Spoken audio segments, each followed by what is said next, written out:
Hello, everyone. Today on Get Fit, Stay Fit, Never Too Late, we're blessed to be joined by Dr. Mimi Zieman. Okay, let's shift gears a little bit, and you touched on it a little bit, contraception. Why don't you talk to us a little bit about the importance of contraception, not only domestically, but worldwide?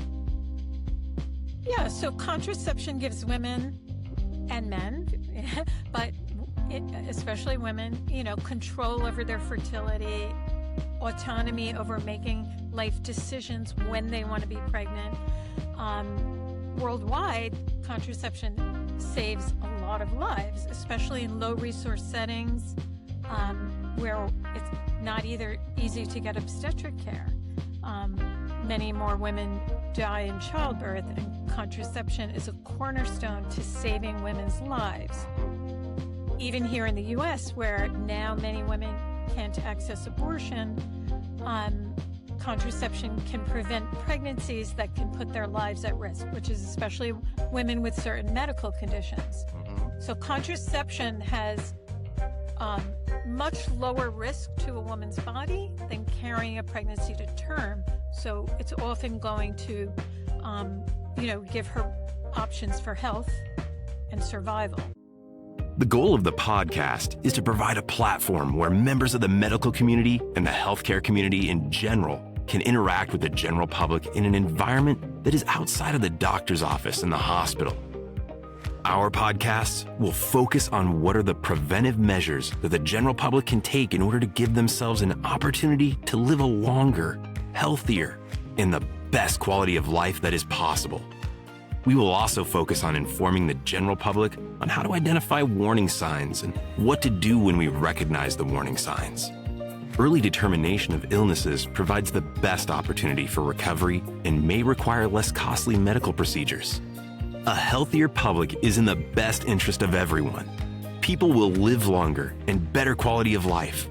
The pocketbooks of the patients and the medical insurance providers should also see a reduction in expenditures. Healthier people generally require less costly medical procedures. Get fit, stay fit, never too late. God bless. Welcome to Get Fit, Stay Fit, Never Too Late. Today we're fortunate enough and blessed enough to be joined by Dr. Mimi Zieman. Dr. Mimi Zieman is a physician, explorer, and author who has treated frozen limbs on the highest mountain, delivered triplets near the deepest ocean trench, danced through Broadway studios, and has written an award-winning memoir, Tap Dancing on Everest, about the risks we take to become our truest selves. Selected as Best Memoir of 2024 by the American Writing Awards, and for which she was named 2025 Georgia Author of the Year. Her story connects being a daughter of immigrants raised in New York City with discovering a passion for mountains. She backpacked alone in Nepal at 22, then served as a sole medical support and was the only woman on a remote Everest climb in Tibet when she was a 25-year-old medical student. Full of self-doubt, Zieman grappled with whether to go, but couldn't resist the call of the wilderness and mountains. She refers to that responsibility for a climb that she used no oxygen or Sherpa support and had no chance for rescue, her Everest. She's also written a play, The Post-Row Monologues, that has been performed in multiple cities, and co-authored 17 editions of a medical guide, Managing Contraception.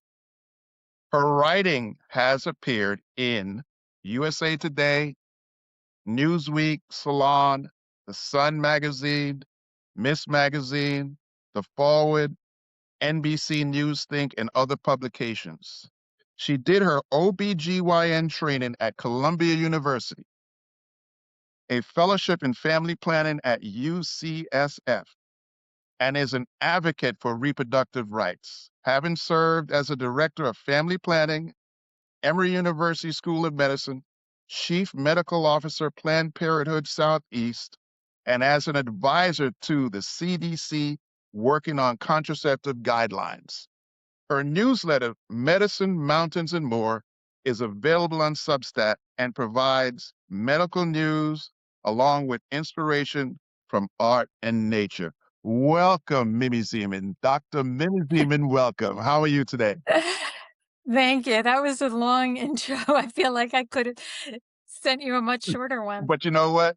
No, yeah, you achieved it. So if you took the time to achieve it, we're going to read it. There's no question about it. And it's Well, very impressive. And congratulations on all your accomplishments. thank you. You're It's welcome. great to be with you. I love the theme of your podcast and what you stand for. Oh, So, thank you very, very much. It's very kind of you. And we'll jump right in because I know you're busy and I'm not going to keep you all day. So we'll just jump right into our agenda.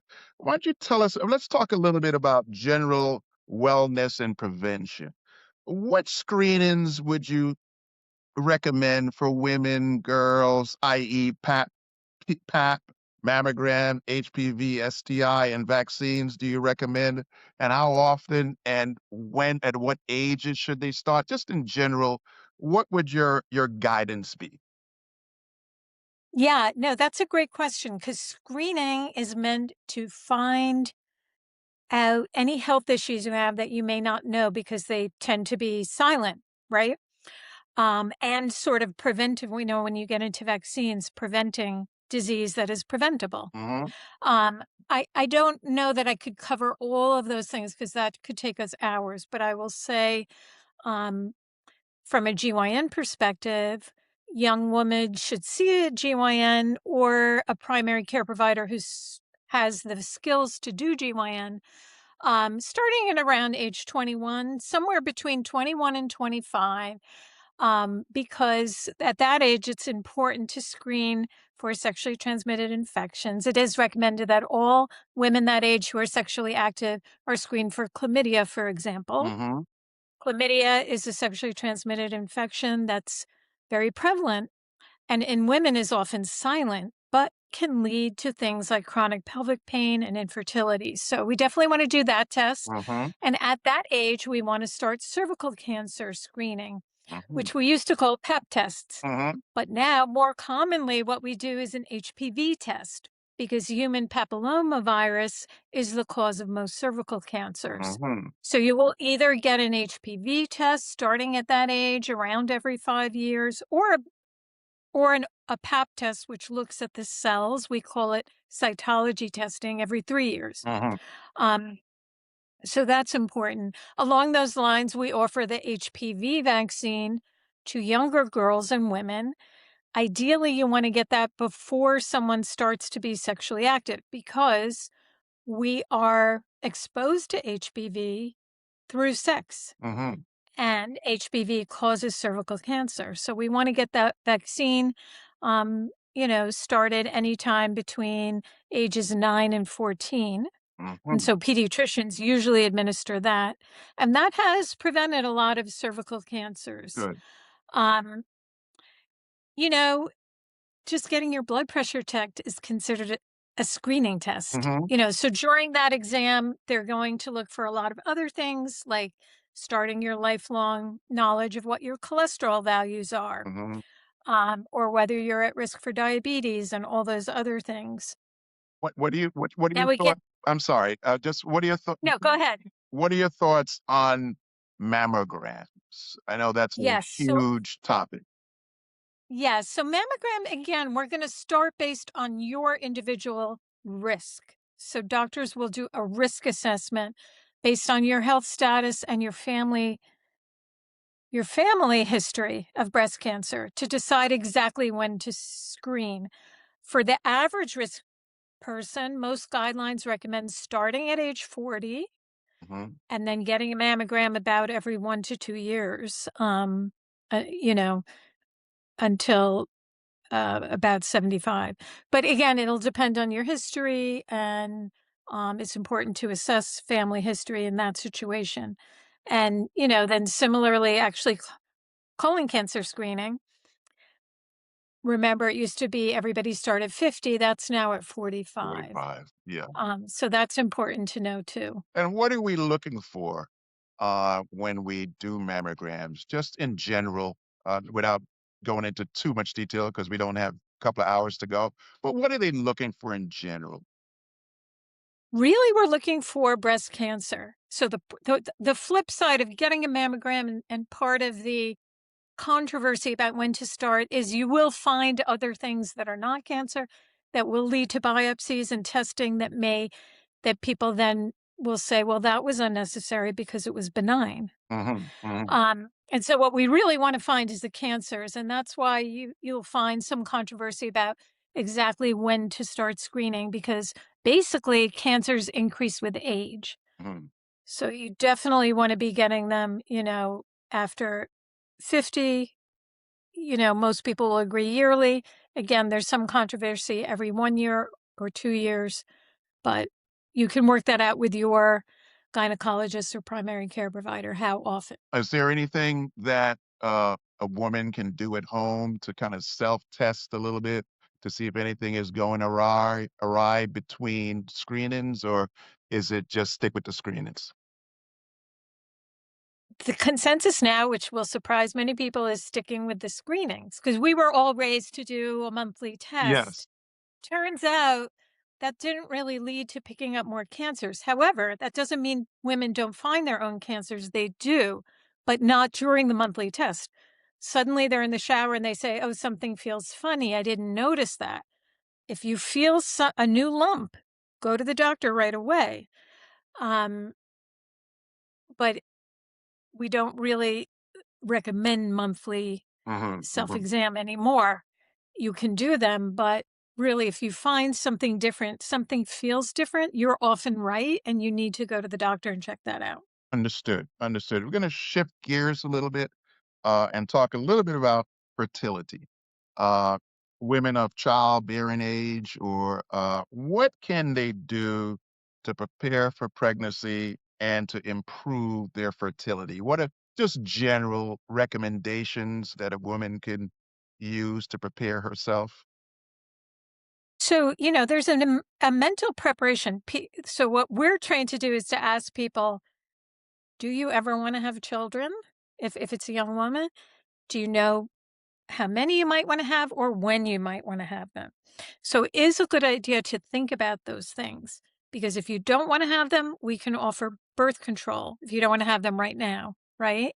Hmm. Because you don't want to be surprised by an unplanned pregnancy. So it's called a reproductive life plan. Hmm. It's just thinking about when you want to have them and when you do want to have them, then being in optimal health, as you say. So, for example, young women should all be getting folic acid daily because if you have proper folic acid in your body, the risk of neural tube defects, a certain kind of fetal anomaly, is much lower. Hmm. And then, so what if you're thinking, okay, now is the time I want to have a baby, it's a good time to go and check in and have a discussion with your doctor. I'm ready. How is my weight? Um, am I at risk for diabetes in pregnancy? What are my genetic risk factors? Am I going to want to get a genetic test of the fetus once so all of that can be discussed in advance to optimize things. And it's important for women to know the period, a monthly period, is a sign of health if you're not on hormonal birth control. So your body is telling you, okay, everything's working fine and may work fine when you want to try to get pregnant. If you're not having regular periods, you should also go in and be checked by a doctor to see why that is. Is there a hormonal imbalance or some other reason? Again, to make sure your body is working healthy. Now, I just want to say if you are on hormonal birth control, like the pill or hormonal IUDs or patches or rings, then you do not need a monthly period. Hmm. Many of those methods can be used to eliminate periods, and that's not going to put your body at any risks because, yeah. So you kind of have to understand those two different conditions, the normal body and the sign of fertility by a monthly period, Uh-huh. and that it's okay to suppress that. Oh, it is. Yes, by hormonal birth control, because basically the hormones make your uterine lining very thin, so it doesn't need to be flushed. There's no buildup. and it's not making you, let's say, have a risk of cancer or infection or anything like that. And what should as a young married couple who decides to have children, have gone to the doctor, done the best practices that you just recommend, they're, talk to us a little bit about ovulating and intercourse during ovulation periods. Yes, so you ovulate mid-cycle, so it is a good idea for young women also, or people who want to get pregnant or just staying on top of their health to keep track of their periods. So the first day of bleeding is called the first day of your menstrual period, and just writing that down in your calendar so you keep track of your periods and how often they come. And so if you do that, then mid-cycle, which is 2 weeks later, is when you are going to get pregnant if you have sex. So I see. that's yeah. So it's important So for that's good. women to keep a track, so to speak, of when it Yeah. starts, and 2 weeks later is probably the best time, the most important time, Most fertile time. most fertile time. Yeah, yeah, Yes. yeah. Got it. If you're younger than 35, you can take a year to get pregnant, and that's considered normal. If you're over than 35, your fertility declines, Hmm. and it gets a little harder to get pregnant. So it's generally recommended after 6 months of trying with no pregnancy to check in with a doctor. I see. I see. Okay, let's shift gears a little bit, and you touched on it a little bit, contraception. Why don't you talk to us a little bit about the importance of contraception, not only domestically, but worldwide?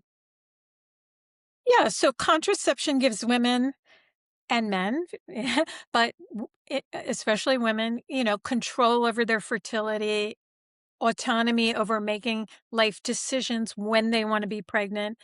Um, Worldwide, contraception saves a lot of lives, especially in low resource settings, where it's not either easy to get obstetric care.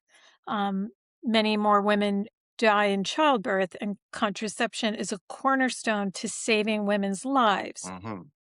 Even here in the US, where now many women can't access abortion, um, contraception can prevent pregnancies that can put their lives at risk, which is especially women with certain medical conditions. Hmm. So, contraception has much lower risk to a woman's body than carrying a pregnancy to term. So, it's often going to, um, give her options for health and survival.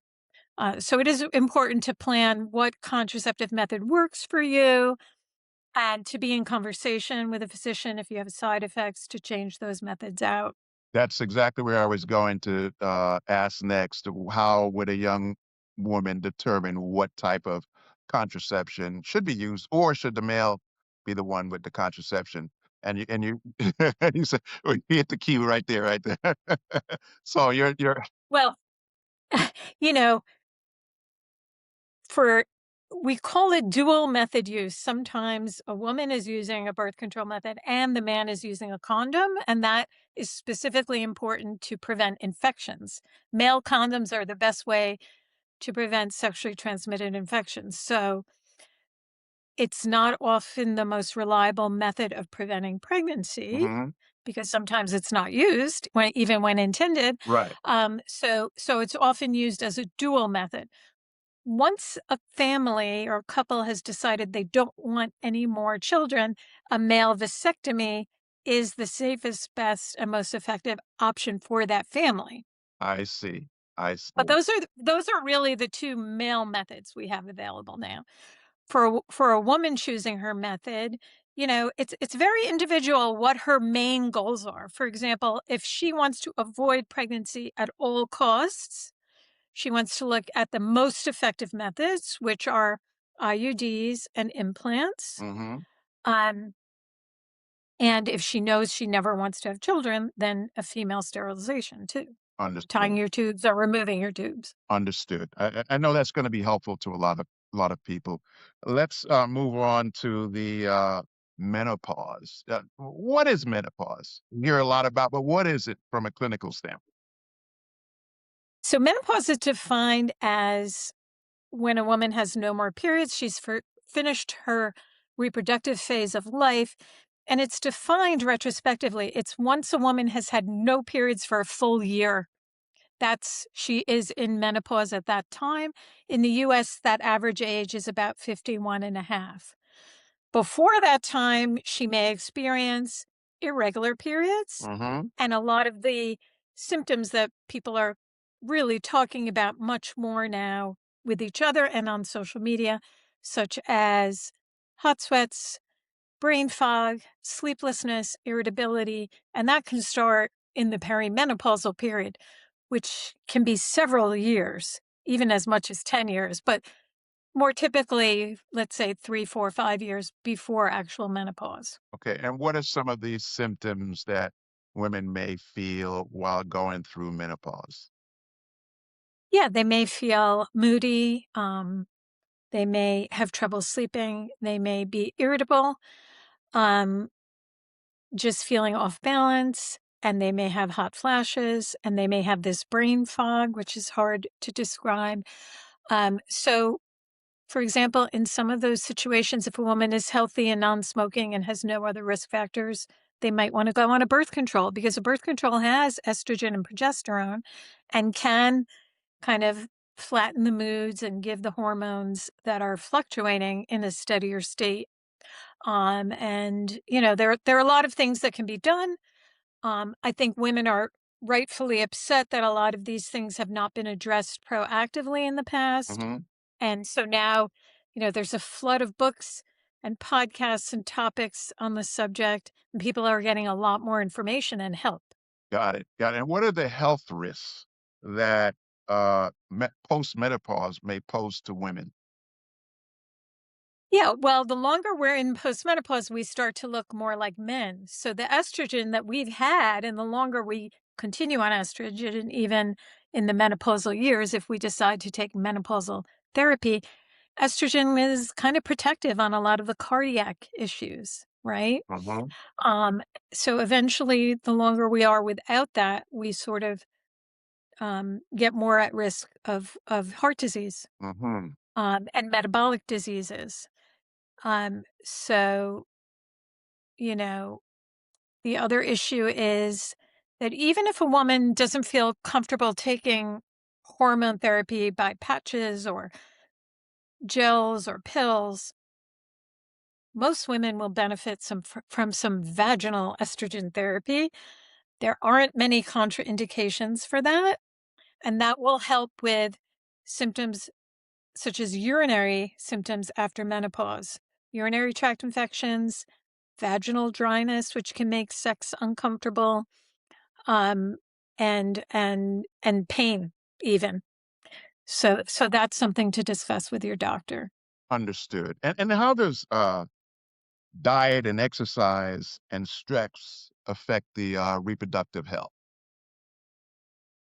Well, see, I am in line with you in this sense. I feel that, you know, we should all pay attention to diet and exercise throughout the lifespan, whether you're 20 or 80. And the more active we are, the healthier we are, the more better quality of life we have. Mm-hmm. So I think, you know, anything we can do to stay active and keep moving is essential. Mm-hmm. So for example, you mentioned I have a newsletter. Yes. Um, for January, it's free, and for January, I only do it once a month.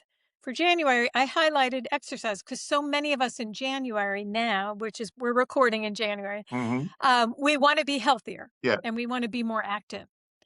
And the studies on exercise, I covered one study which looked at a lot of data showing that exercise is as good as antidepressants or talk therapy Mm-hmm. for depressed mood Mm-hmm. and is considered a first-line treatment. It's now been shown in many studies exercise helps with our cognitive decline as we age. So more in my age bracket and older, um, and even in patients with dementia. Mm-hmm. And some interesting study I looked at that showed that variety of exercise can be important for longevity. So, you might love just doing spin class and never do anything else, but it's good to walk every once in a while, lift weights. Resistance training is so important, as you know. Hmm. So mixing it up can help Well, too. that's good. And I'm glad the viewer and audience is hearing it from a medical professional because they hear it from me every week. Yeah. And they see me And every it's week. great. Yeah. So I'm glad that you took a few minutes to touch on the importance of exercise. And I know you come from an exercise background. You've danced through Broadway studios, I'm told. Why don't you tell the viewers a little bit about that love of yours, dancing through Broadway studios? Tell us a little bit about that. Yeah, so I grew up in New York City, and I think it was ninth grade. We went on an outing to see a chorus line, and I was hooked. I was like, I want to do that. And I followed my dance teacher. I was like, "Where do you train?" And I made it down to Broadway, and I took classes with the Broadway dancers, and that's all I wanted to do. I danced every day, and I wanted to be a Broadway dancer. And my mother thought that was the most ridiculous thing any child of an immigrant could want to do. I would never support myself. And she convinced me, to do something a little more steady, Yeah, yeah. like medical school. But I never stopped loving dance. And in fact, today, right before recording with you, I went back for a tap class for the first time in a couple of years because I was nursing a knee injury. Hmm. And I just said, I got to see if I can still do it. I got to get back. And it went pretty well. So we'll Good, see. good, But good, I love it, good. because that's the other thing with exercise. You got to find something you actually enjoy, Joy. Yeah. then you'll continue doing it. Yeah, there's no question about it. And you're so right. Not only physically, but mentally. When I Yeah. walk, you know, I'm connecting with nature. I'm not thinking because I'm a businessman. I'm always thinking business here. What's the next deal? What's the next move? There's always something in my mind. But when I walk, I realize that I start to notice different things that I overlook most of the time. And I'm communing with nature. And when I'm done with the walk, what might have been on the front of my mind before I started to walk. It's like, I don't know where that is anymore. I just enjoyed a nice walk. I don't Yeah. worry about it. I don't stress about it. So it does have a nice mental impact. But go ahead. But you're bringing up something really important, which is when you go on that walk to not be listening to the radio or podcasts or music and actually allow for that silence and for looking at the nature, because that's been shown to be really important for your mental health. So, not to constantly be stimulated, Hmm. but to have that walk and be able to do what you just described. Yes, yes. Well, I'm living proof of it. I find it, and I recommend that for everyone, and particularly business people, but not only business people, because business people are under a lot of stress. And I think that if you get out and just get some exercising in, you stop thinking about this deal, that deal. You're thinking about the weight that you're pushing up. You're thinking about the birds that you're seeing when you're walking, and it just changes your whole mental outlook. So I'm glad that you are echoing this as a medical professional, and I hope that it'll hit 100. home with people. But let's move on a little bit. I'm interested in our next topic, next two topics. I'm going to read a quote here. Your remote Everest climb. Oh, I want to hear about this. The team attempts a new route up the east face without the use of supplemental oxygen surface support or chance of rescue. When three climbers disappeared during their summit attempt, Zieman reaches the knife edge of her limits and digs deeply to fight for the climbers' lives and to find her voice.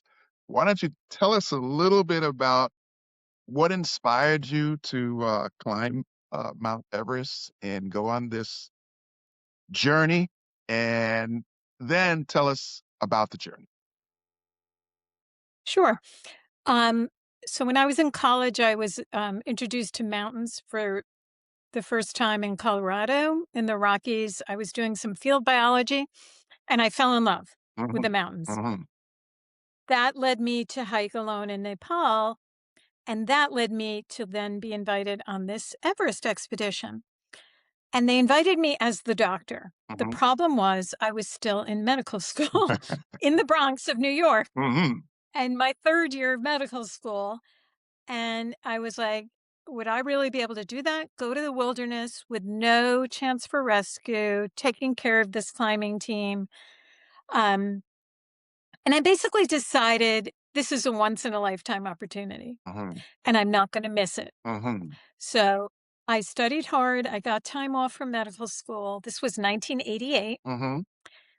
And I went. And so it was a completely different era. It's different than what you see today. You see Everest and the long lines and people guided up the mountain. Mhm. So back then, they didn't have that.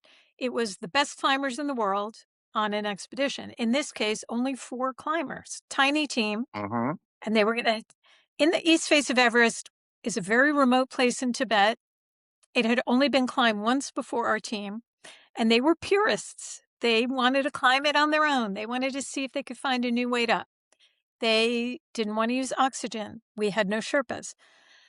So they were trying something never done before. And so I wrote my book, right? It came out in 24, this many decades later, because I thought this was such an unusual thing to be a part of. Mhm. I had to stretch out of my comfort zone. Mhm. I had to do something really hard.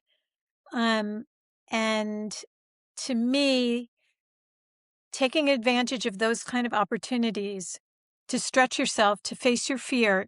And why did I do it? Because I wanted to be in the place that makes me the happiest, the Mhm. mountains. Mhm. And I knew, and I was there for 4 months. I knew I would get to be there in that beautiful nature for 4 months. Like, when else would I get to do that? Mhm. So that's why I did it. And, and then we had this incredible experience. They are in the history books. It's called the 1988 Kangshung Face Expedition Mhm. because they did something so extreme. And, like most adventures, we had trauma Mhm. and I had to take care of them. Mhm. And, that's why what you were saying in the introduction, I call that my Everest, being the doctor when I was just a student and doing my best for these climbers. And so I grew enormously from that. And I just feel that that's an interesting message for other people to know that they can do things they don't know that they can do, Yes, yes. but they're willing to You had to try. try, They're willing right. to try. Get out of your comfort zone and Yeah, follow your spirit. You may not have any experience at it, but there's something pushing you to do it. You have an urge. Don't be afraid if somebody tells you you can't do it. But how did you prepare exactly. for it? How did you prepare? Physically, mentally? Because that's not something you do every day. Yes. So I did prepare physically. I rode my bike, I jogged, I lifted weights, and I put a backpack on and went up and down the stairs of my high-rise building, Mhm. backpack with 40 pounds, and did a lot of stairs. Mhm. So that's how I prepared physically. Remember, I was in medical school. So I also went to the library and read everything available on high altitude medicine and physiology and nutrition, Mhm. because I was in charge of the nutrition too. Mhm. And I had met someone when I was hiking in Nepal who was serving as a doctor at a high altitude clinic. So he was my mentor in terms of preparing the entire medical supplies of what we would need up there and for how long. Mhm. So I had to do that preparation too. Gotcha, gotcha. So how was your bodies affected at the higher you went at each level? How did your body react? So everyone reacts differently to altitude.